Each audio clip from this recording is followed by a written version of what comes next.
bandiraɓe yeɗonkoɓe telemen télé bedde e ballal Obama Provision hande noon eɗen darde dijedu ɗum noon ko fartange mawɗo saabu eɗen gandi sa nele asaman ko wona curki yawara yettoyade caggal noon ɓe mbi kala ko maaye radde ko jawgal defi eɗen gandi jamma hande o ko jamma e nder jammaji ɗum ɗo wayrama dañoji Allah waɗi en gari en kawre worɓe fulɓe yontaɓe yaaduɓe e jamanu ɓe ganduɗa wiyatma ko fullaɓe barke fulla moƴƴere fulla ndimago e jamaragal darniɓe mammal ngol jamma e ñalawma subaka e kikiɗo aduna o foof ne seedi golle mabɓe ne seedi balle mabɓe ɗum noon ɗon kikidire dijo du gorko jontaɗo gorko gemben ko jiɗɗo hoore mum o tan ko mbira bandiraɓe e jamma hande o e fedde yewti pulaw caggal yettude Allah e judde nelaɗo Allah sallallahu alayhi wa sallam yettude halikaɓe jiiɗe e halikaɓe aada jarnude kadi nene baba ko weltana ɗon onon télé bedda ne tawno moni kala ene foti darade darde tinde yuɓɓude yumtude fayodinde gam yumtude hujjaji bandumen wonde suka hatta neɗɗo wonde mawɗo ne tawno mawnata ko hakkille wona duuɓi machallah so Allah hokki on fartange wawde wadde télé baɗude télé bedda eɗen mbiya tan rende fuɗɗugo yo jaggu hen avant tout d' abord ko arde en kaalo ne tawno enen ɓendi en ko pulago so pulago ummima en gummoto so pulago darima en daroto so pulago tigui rigui ha joni yuɓɓi juɓɓude ndi lutata en enen e nder koye men ɗum waɗi noon mbaɗɗen déplacement et dérangement taccuɗen tigui rigui ha joni keeri ɗi gam wawde tawtorede ɗiɗo programme uji juɓɓuɗi nde tawno en gacci galleji men en juulani toon garɗen noon koye nder nokku men ɗo katreɗen nokkane ɗen est ce que ɗa andi mi waɗi ɗo 10 ans ferme e nder ɗo e nder laamu Mauritanie est ce que ɗum ko fartange mawɗo min meeɗa ɗum andude dijedu ne anndi ɗo gadimi wadde radio ko radio jeunesse e ballal Raky Bocar Ba dental whatsapp o yi kam waɗi kam invité dans ce cas min mbaɗi toon émission patable miijo mo gandanɗa hoorema waɗi marqué kala keɗɗinoɗo radio ngo ñande hen Allah waɗi noon hunde nde yuɓɓi juɓɓude daña hen jejjude daña hen dans ce cas noon e kanko hoorema koy kam yomi ar mi wonta chroniqueur nden noon woni émission o haalata ko e haala sukaɓe ne tawno suka hatta ɗum wonde mawɗo ne tawno mboɗo heewi woni mawɗo métti mawɗo ko ƴeeŋo weli suka métti suka ko jolowo ina ɓoyna mawɗo e nder dinguiral waside sukaɓe jona walla sukaɓe kooli ɗum noon c'est très important bandiraɓe ɓe ganda ɗum ɗon caggal ɗum ɗon noon en gatti e actualité aɗa andi corona wonko bonni ko noon ko fewni banggue nalan ko ɗum ne tawno mi waɗi présenté activité ji kewɗi programme uji kewɗi goto men fof mbaɗanno prestation mum no wayi kono ne jamide Seydou Nour caggal tigui rigui ha joni rafimo rafano o eno artiri tigui rigui ha joni ni e nder ɗum entre amélioration o waɗi e Seydou Nour nde tawno hande e nder Mauritanie so tawi aɗa ƴeewa nalankoɓe ɓe ganduɗa ɗon joguiɓe technique eɗo banggue jibri Seydou Nour ene jeeya hen c'est très important yimɓe gandum te kadi aussi ko neɗɗo bawɗo scène ne tawno kala artiste ɓurɗomo wonde scène ko mbaɗowo dégagement e nder scène mbaɗowo occupé scène c'est très important ɗum Seydou Nour ene waɗa ɗum wawi ɗum ɗon ne haaɓi machallah on jila cage o hebbini ɗum ɗo wowri hebbini ɗum waɗi guichet fermé en gummimo toon en payi to on mo ganduɗa ma kañum woni Hammadou Gawdel Ba Hammadou Gawdel l'artiste renommé international sen mbeɗa walla machallah ne tawno il a fait un peu partout dans le monde kanko Hammadou Gawdel Ba waɗi Italie et ainsi de suite eɗen jogama ko yaaka voilà te kadi aussi o tawɗo nalankagal ne tawno le 1 ko bambaɗo le 2 aussi o waɗi tarbiwde banggue nalankagal ɗo o jaɓi wonde almude kadi kewide kala ko ronaka tiiɗani c'est ça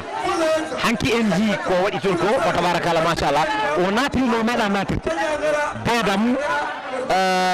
o mo ganduɗa kañum Adama Guissé jaaɗo Adama Guissé kañum wonno invité d'honneur on tokki mafru makko mboɗo heeɗi wimo wonde no natirɗa ni a meeɗa natirde nokku ɗo mi weltima vraiment so tawi komi ƴurinoɗo mi ƴukkima ko expérience ɓeydima e nalankagal par ce que ɗum ɗon foof joni nalankoɓe eɓe ɗonnono eɓe jiri ɗum ɗon goto fof so tawi ari yiɗata ko artirte e mouvement arde doole Yaya Ndiaye ko artiste mo ganduɗa hande poɗɗo wallede ne tawno eɗen gandi en jiiɗo ɗo mbinaw en jiiɗo prime mo addi en jii aussi relation makko hakkude makko tigui rigui e nalankoɓe ɓe c'est quelque chose à saluer ɗum ɗon aussi yimɓe ne poti woten hakkillaji men no moƴƴi ne tawno dole liigu ko ndiyam kono dole ko pulago fulɓe kewide ko dental poli jeeyi yidango te kala ko yina ko hulantake kala ko rendi huula herse ittane gueɗal ne tawno eɗen gandi so tawi neɗɗo jaggani ngal mum jaggal ngal janangal sa jaggi ngal janangal ngal magal eɓe nene fito ngal janangal mawruto jagge maggal guiccirɗa ngal ma tawa ma isande ngal hoɗem ngal moni kala yewti ɗemgal mum ɗum noon ko wiide rende fulɓe jaggodiren jiɗodiren jokkodiren ha juuɗe mbadden juuɗe fandu mbawen yoltude hujjaji leñol ngol c'est très important segui mi noon adduɗo ne telam Titonde TV très important bandiraɓe tigui rigui ha joni mbatten hakkillaji men hande nena eɗen gandi ɗum ɗo kam ko ɓuuti hollude saabu eɗen mbawi wiide so fulɓe foof paami miijo ma en dañat doole saabu aɗa wawno wiide wonko gonɗa e dow mum a haalata e télé beddo saabu saɗa haɓay neɗɗo a itti sawra tottimo a rokkimo doole kono wonno machallah ko anni moƴƴo ko ɓerde labde ko yeeso paya ɗum noon dijedu hakkude ma Elage Baba Mal hakkude ma e ɓiɓɓe fulɓe ɓe e gueɗe mbattaɗe fof minen panen guite men minen keeɓe letta men ko ɗum waɗi min jiima ɗo minen mbaɗa sikki sakka ala ko kañum wona kañum Allah waɗi ko kañum holko masiɗa diɗo fulɓe ɓe par ce que mbeɗa nde hajuji ne keewi noon tigui rigui kono mbiɗani tan ene mbiruɗa ni machallah kadi ko weltanade on no fewi no fewi no fewi no fewi ni woni Ibrahima Mal Ibrahima ko weltanade on no fewi no fewi no fewi e wiide on kadi aussi on jokku golle no fewi no fewi no fewi inchallah ne tawno leñol ngol ene ɗomɗa seenuji mbaɗini ɗiɗo seenuji ha tentene leydi men ndiɗo surtout aussi e nder leydi Mauritanie hande so tawi culture ene ƴeewe ɗo banggue pulagu so ari ha e Mauritanie aɗa wawi hadde ɗon sabu pulagu neɗɗaɓe mbaɗo valorisé koye men dokke valeur te toujours aussi mboɗi ñiye Mauritanie gueɗel nguel ganduɗa ɗo welani nde tawno artiste wonat ɗo nalanke wonat ɗo nalanke o tawa omo jogui talent omo jogui jogui capacité ko wawi wonde fof so koɗo banggue rap walla so tawi tigui rigui joni koɗo banggue yela walla so tawi koɗo banggue ngalagu et ainsi de suite e nder oɗon tuma omo jogui talent yimɓe ganda talent makko ɓe ɗaynamo mbasa woppude makko hakkille pijiram mbasa tigui rigui rokkudemo teddugal mbasa hormade o yalta banggue goɗɗo yimɓeɓe jiyamo dokkamo gueɗal so acci yimɓeɓen puɗɗo tigui rigui rokkudema ngal ɗon teddugal nder dingal noon aussi eɗen gandi wona hunde nde ganduɗa hono vraiment wadde bandiraɓe murtanaɓe batte hakkillaji e nalankoɓe men batte hakkillaji e nalankoɓe men on nani te oɗon gandi dijedu ko haali koɗo koko laaɓi kel holko mbaynoɗa bandiraɓe ko wideɓe tan ko pulagu wiyata ko neɗɗo ko leñol so tawi neɗɗo woni leñol taɗɗa to kinɗe so terɗe latima kinɗe gaddinaji ɗi gona ɗaɗi so gaddinaji goni ɗaɗi ɗemgal wona ƴiƴam so tawi ɗemgal ngal selli neɗɗo o sella o semba o daro langam yettude hujjaji bandikel so tawi ɗemgal ngal ñawi ɓandu no ñola ne tawno ɗemgal ñawat ɓandu ñola so ɗemgal ñawi ɓandu ñoli joom joto e batte sa jottima e batte a wadde e batte saka leñol ma ɗemne e batte ay so neɗɗo waɗi ni fiɗe no wondaka hay goto ɗiɗo ko yimɓe ndendi mbi hay goto wondaka kala ko jikkine ceelata kala ko wiide yoɓe songgude jaggodiren dijedu machallah min dañi weltare mawde hande min dañi ko ganduɗa hoorema ko min mbaɗum yejjude nder tarih ɓiɓɓe fulɓe hawri ɗo e dijedu e ndeɗo manditare woni manam yeetu pulagu hawri e dijedu ene ganduɗa ɗo hoorema hande mondan cew fo rendi hettini golle mabɓe ha tengte ɓiɓɓe fulɓe ɗum noon on nanoɗi haalaji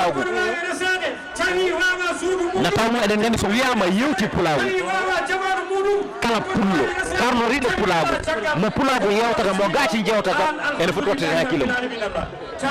keɗotoɗo fantango keɗotoɗo jarugo keɗotoɗo tigui rigui makari o keɗotoɗo yooli o e ainsi de suite omo foti wattude hakkille e fedde wiitede yewti pulagu ne tawno mboɗo heewi wiide so tawi pullo wiyama ko pullo laatima pullo ene foti andude Allah ina ittana ɗum gueɗal a yiyat ɗo joni joni ɓiɗɗo pullo nata e nder bar mandila so mandili tan o jantata ko ɗemgal niniwal ngal o haalata ɗuɓorone hadirteli an o haala ko ɗon wontanno ɗum nande jodi ala ko way ɓeydogo ɗum ɗo Obama en jiri guimen